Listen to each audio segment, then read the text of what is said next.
It has been about a year since my daughter started living on her own as a university student. Despite receiving a considerable amount of money from me every month and working hard at her part-time job, she came back looking thin and frail. Aren't you overdoing it a bit? Are you eating properly? I asked her. I'm eating properly. Bean soup and such, she replied. And such? I prompted her to continue, but she fell silent. As if to confirm my uneasy feeling, she said, Thank you for the $13 every month, Mom. I couldn't believe my ears. $13? I send you $130 every month. My name is Nancy. I've been told all my life that I don't have good judgment when it comes to men. I had my first boyfriend when I was a university student. I dated a guy who was 2 years older, but less than 3 months into the relationship, I discovered he was cheating on me. Disillusioned with older men, I then dated a younger guy. But he eventually became something of a freeloader, perhaps because I paid for everything, because I was older. I thought I had found the right one when I got married after 4 years of dating, but he turned out to have both a spending problem and a habit of cheating. After divorcing him, I've spent the past 10 years raising my daughter Emma as a single mother. The little, innocent girl I once knew had grown into a dependable daughter who took the initiative to do household chores. You don't have to push yourself so hard, I tell her, but she insists. Mom, you're working so hard. If you overdo it, you'll collapse. On the other hand, Emma never slacked off with her studies. I want to work hard like you, Mom. I don't want to be a burden to you, she said, and ever since she started high school, she had been studying for the entrance exams to a national university. Though she sometimes made mistakes, I thought she was an excellent daughter. After intense studying, Emma finally passed the entrance exam to a certain national university. When we went to see the results together, we found her exam number on the bulletin board and rejoiced together, holding hands. The time until her university enrollment flew by. I took some vacation days, and we went on a celebratory trip, which was really enjoyable. Soaking up to her shoulders in the warm water of the spa, Emma said, Mom, it's so warm. With rosy cheeks, and I felt a deep affection for her. I vowed to myself that no matter what happened, I would protect my daughter. With her university entrance, my daughter left our home. I saw her off with a mixture of pride in how well she had grown and a touch of sadness. After Emma started living on her own, it became our routine to talk on the phone before bed. Emma was already good at household chores and more responsible than most her age. I wasn't too worried about her day-to-day life, but the fact that she was a young woman living alone did leave me with some lingering concerns. Sometimes I wondered if I was being overprotective, but since Emma always seemed happy to talk every night, those post-work calls became a cherished part of my day. Emma shared many stories with me, about her university classes, the new friends she made, joining a music club with her friends, and even about a senior she was interested in. Her days seemed fulfilling and fun, which made me very happy. As the first semester was coming to an end, Emma nervously said, Hey, Mom, I have something to tell you. It turned out to be a happy announcement. I recently got a boyfriend. Her boyfriend was Jason, the senior she was a bit interested in from her club. I replied, That's great.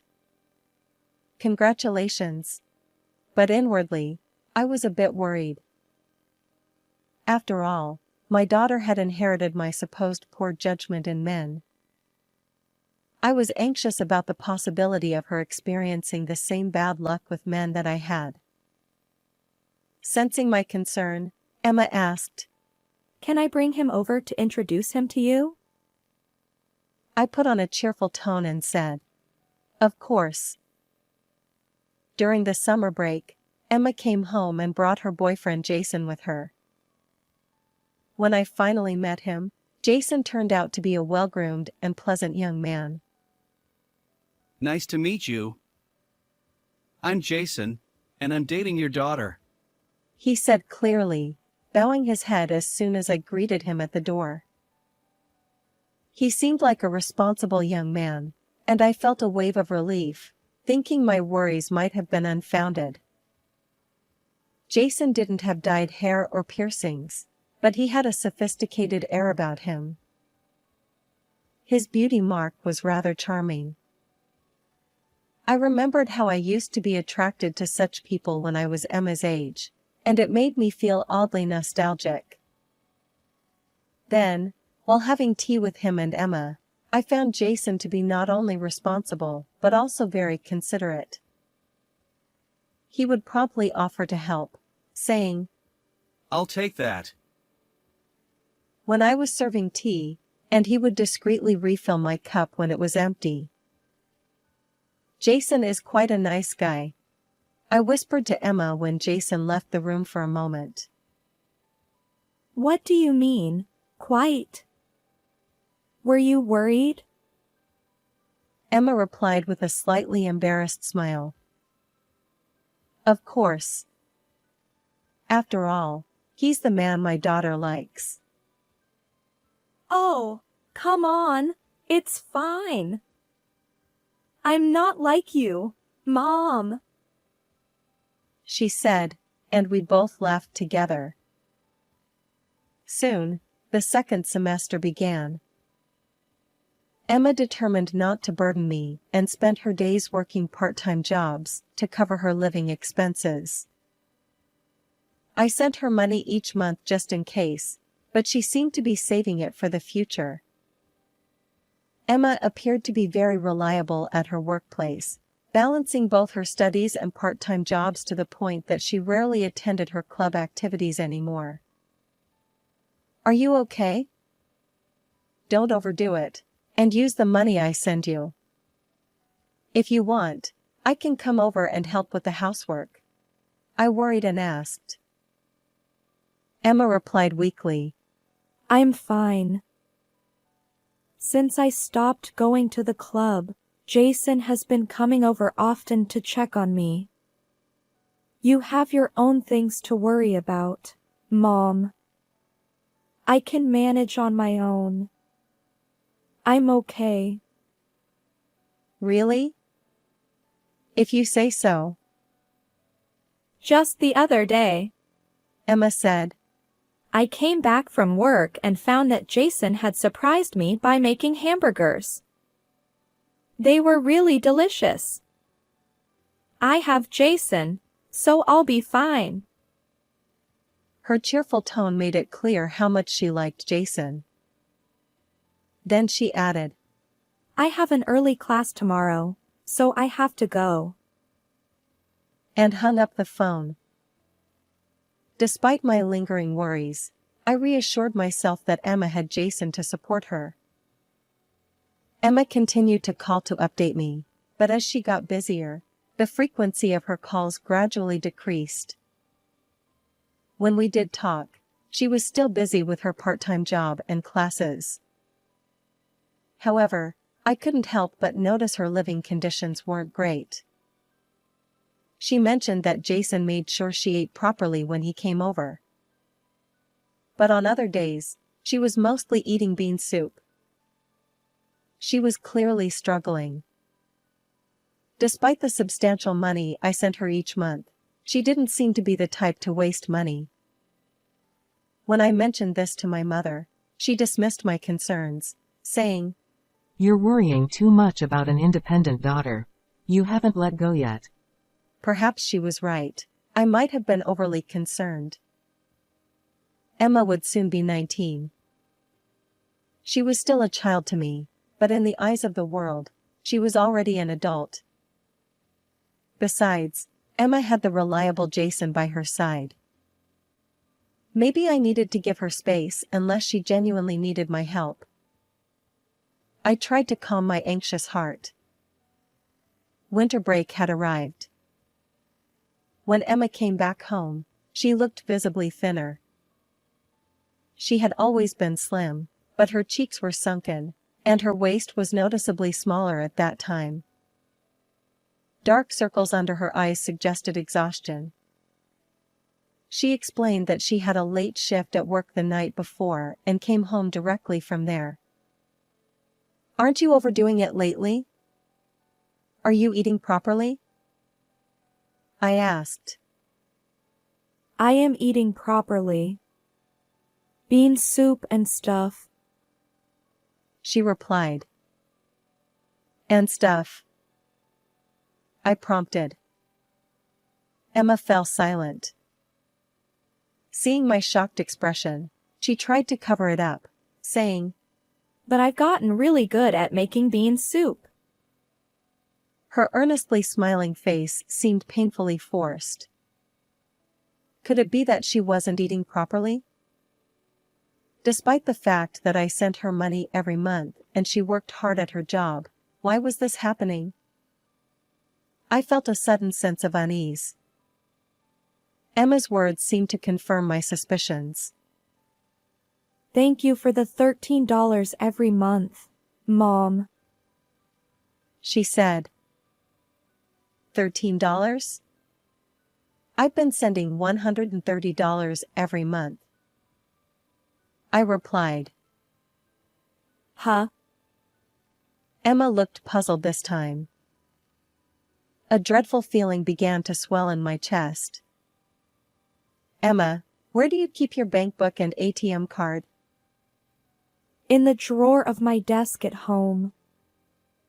"Emma, I need you to let me into your house right now. There's something I need to check." Emma seemed taken aback by my abrupt request, but nodded in submission. On the train heading to Emma's apartment, I talked to her about various things. The first topic that, "Why did you think the allowance was $13?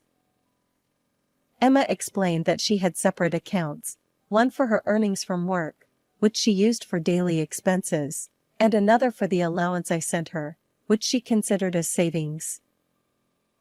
With the start of the new semester, she had to buy textbooks and other necessities, which depleted her savings account. When she checked it recently, she found it only had $78 left. Although Emma felt that the balance was low, she couldn't recall touching the account for the past 6 months. While she knew I was sending her money, she never asked for a specific amount. So, when she saw $78, she assumed it was the total allowance for 6 months, which averaged out to $13 per month. "Didn't you think it was too little?" I asked. I did, but I thought you were going through a tough time too. Emma replied. "Oh, come on, don't be silly. Do you think I'm not making any money? Don't underestimate me," I joked, trying to lighten the mood. Emma finally seemed to relax a bit, but her expression quickly darkened again. And it was no wonder. If Emma hadn't touched her allowance at all, it meant that someone had been withdrawing money from her account without her knowledge. The most suspicious person in this scenario was Jason, since he had frequently visited her apartment. Emma seemed unwilling to admit it. I didn't want to believe that the charming young man, let alone Emma's boyfriend, could be involved in stealing money. With a racing heart, I eagerly waited for the train to reach the nearest station. As soon as we arrived at Emma's apartment, we grabbed her cash card and hurried to the nearest ATM. The bank would close in the evening, and the sun was already setting, so time was of the essence. We slid the bank book into the ATM machine and waited for the transaction to be recorded, As we looked at the numbers printed on the bank book that was spit out, we both held our breath. $130 was indeed deposited every month, but there were signs of frequent withdrawals. Emma turned pale and whispered, Why? I took Emma to a cafe since she looked like she might collapse at any moment, and decided to delve deeper into the situation. Primarily, I wanted to understand how she managed her bank book. Emma mentioned that she kept her cash card in a drawer with a lock on her desk. However, since the key was in a different drawer, it was entirely possible to access it if someone entered the house. The only person who could rummage through the room in Emma's absence was her boyfriend, Jason, who had a spare key. Furthermore, the PIN was the same as Emma's usual card, suggesting it might have been observed when she withdrew money. Perhaps she was also careless when she opened the account. I'm sorry. I didn't think about it carefully enough. I never imagined it would be used by someone else. I apologized. You don't have to apologize, Mom. It's my fault for not being vigilant enough with the management. Emma replied. Both of us lowered our heads. But, I began. The worst offender is the person who unlawfully used someone else's money. I continued. Yeah. Emma's reply lacked energy. It was understandable. To be betrayed in this manner by the person she trusted the most. Seeing my daughter disheartened pained my heart. I'll handle this matter, I found myself saying. Huh? Emma was taken aback. I know you might not want to deal with it, but this is a serious crime. We need to gather evidence and report it to the police. I explained. What? Police! Emma's voice trembled with agitation. Yes, it's that serious. Don't worry. I'll take care of it. It's to ensure you can continue your university life without worries, okay? I reassured. Emma hesitated, then nodded slightly. Sometime later, I visited a certain detective agency. I had relied on them during the investigation of my husband's infidelity. I need you to investigate my daughter's boyfriend. His name is Jason, a sophomore in the economics department at the same university as my daughter. He might have been using the allowance I sent to my daughter without permission. I explained, showing them the photos Emma had sent me. They readily accepted the case. The fee was not trivial, but it was all for the sake of clarifying the truth, for Emma's sake. While waiting for the investigation, at Emma's anxious suggestion, she started commuting to school from my house. The commute took over an hour each way, so it seemed like a hassle, but Emma visibly relaxed when I returned home. Once, she even made bean soup as a side dish for dinner. I've gotten good at bean soup, she said one day. And indeed, the bean soup she made were rich and delicious. As my heart ached, knowing she must have been making them every day, Emma winked confidently at me. And then, a month later, the results of the investigation came in. It seemed undeniable that Jason had been withdrawing money from Emma's account. According to the information gathered, Jason's lifestyle suddenly improved after he started dating Emma, as testified by his friends. Surprisingly, Jason's wrongdoing didn't end there. He appeared to be involved with multiple other women. As I was left speechless, several photos were handed to me. Photos of Jason arm in arm with different women, happily dining at restaurants, peering into arcades together, and strolling through the hotel district. In each photo, the same man with distinctive freckles on his face appeared, unmistakably Jason.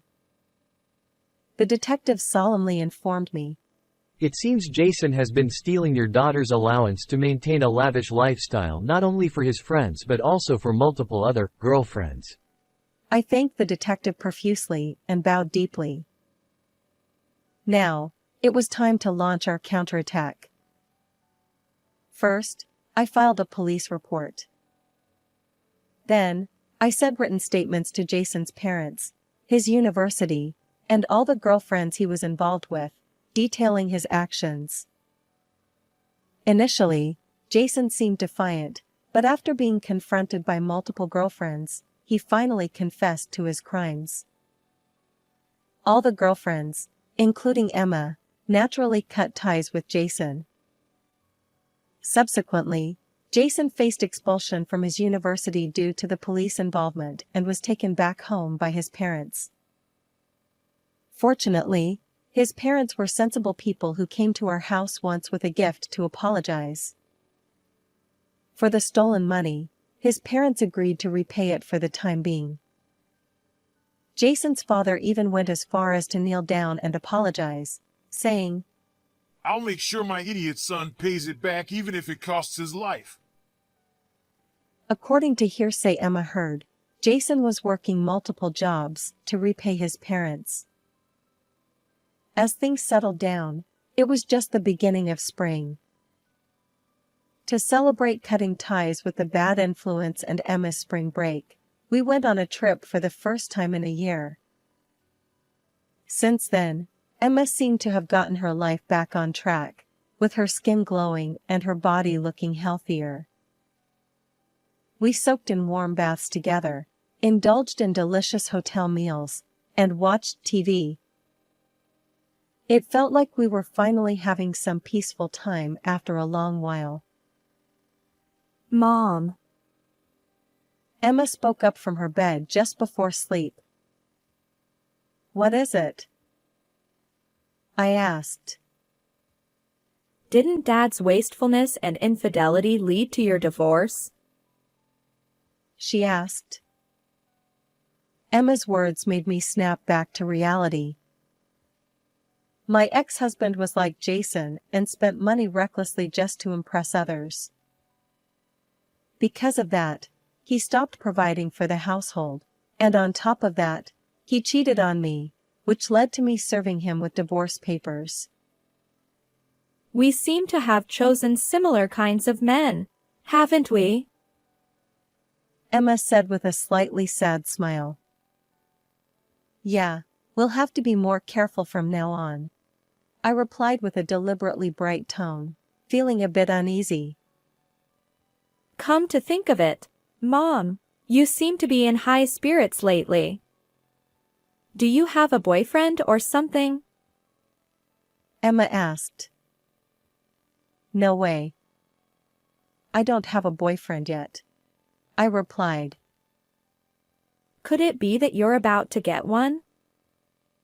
She teased. I haven't told Emma yet that I'd been getting along quite well with the investigator assigned to the case ever since the incident. Yet, she seems to have noticed. Is it a woman's intuition at work, or perhaps it's because we've been together for so long as mother and daughter? Hey, Mom, what's up? Are you okay this time? Emma pokes me, laughing. I think so. He seems responsible and dependable, unlike your father. I reply, a bit flustered. Oh, come on, Mom.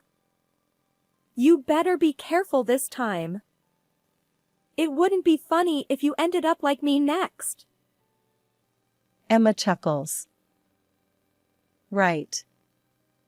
I'll be careful, I said, trying to sound composed, and exchanged a smile with Emma.